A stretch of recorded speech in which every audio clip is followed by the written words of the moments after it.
You can get the overpowered Shieldweaver armor super early in Zero Dawn.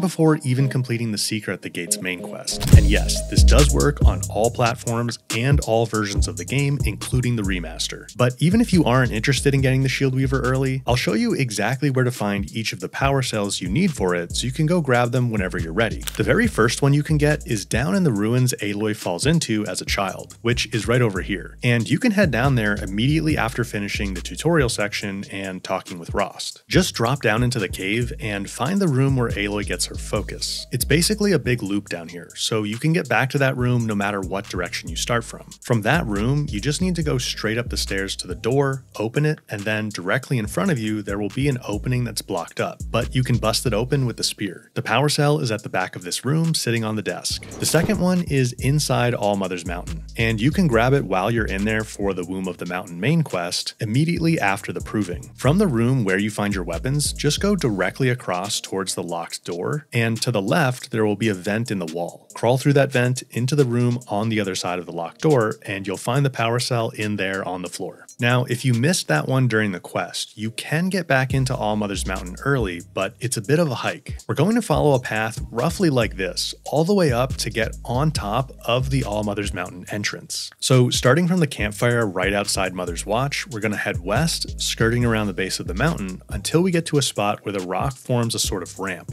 We're going to head up that, but the thing is, there's an invisible wall at the base of the ramp Aloy can't walk through. But if you get on a mount, you can phase through that no problem. Once you're past it, you just need to keep heading up the ramp and then along the top of the ridge, mirroring the path below. Unfortunately, there are invisible walls all along the edges of the path below, so you can't just drop down to get on the path. You need to keep going along the ridge up here, and I find it's best to go off to the right more often than left.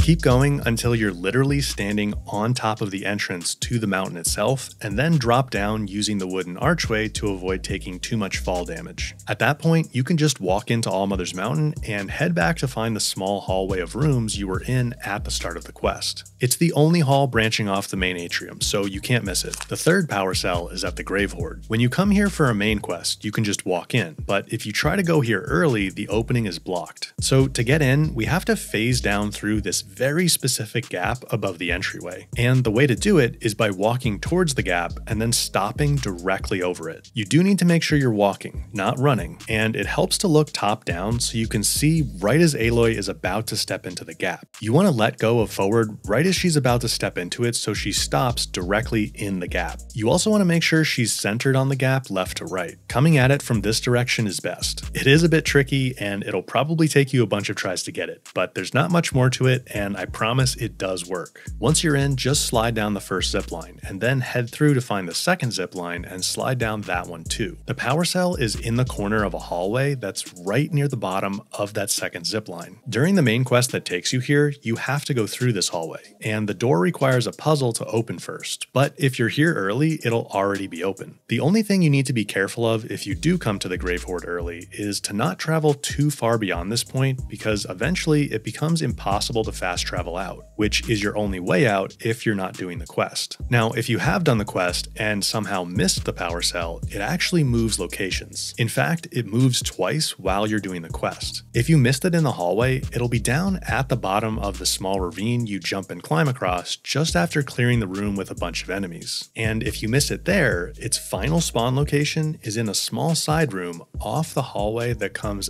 after the room where you interact with a holographic projector and talk with Silence. Down here on the left, sitting on a shelf.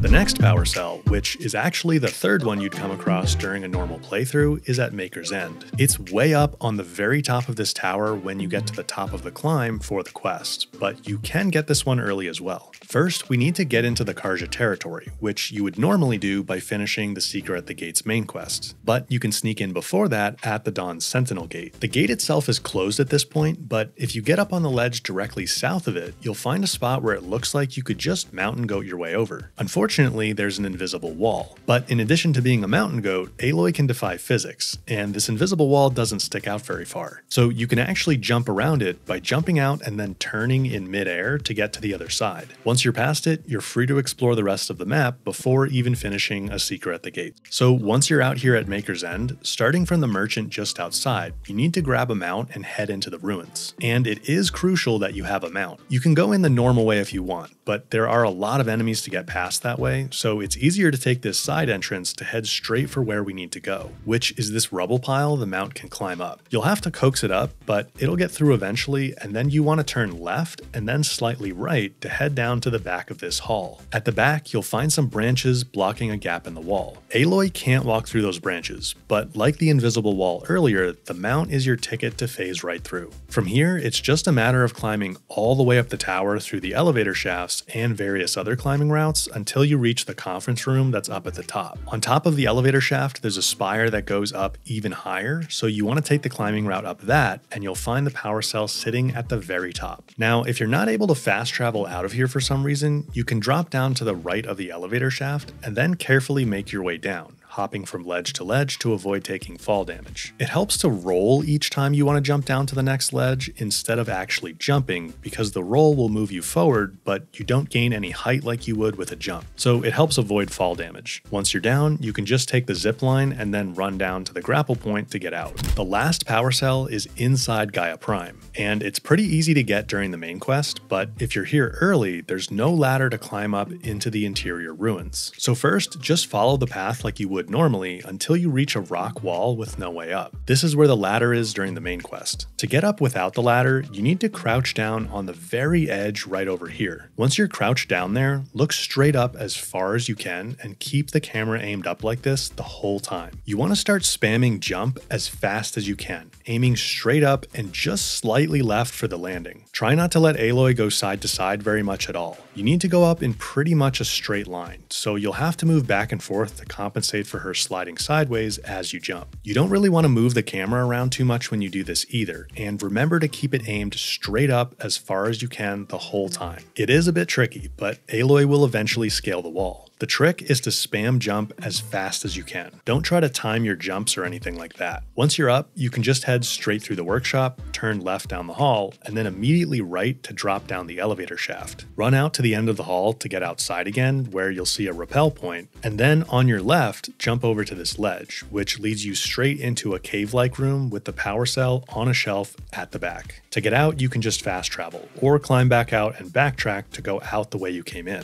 Now that you have all 5 power cells, it's time to head back to the cave with the Shieldweaver armor, which is right over here in the Embrace. Head down, power up all the terminals, and grab the Shieldweaver. But now that you've got it, you'll want to see some great tricks to get top tier coils, weaves, and also a bunch of shards. I'll put all of those in this video right here for you when it's ready. Shout out to the speedrunning community for developing most of the tricks that make getting the Shieldweaver early like this possible. Thanks for watching, and I'll see you for those coil farming tricks in just a second.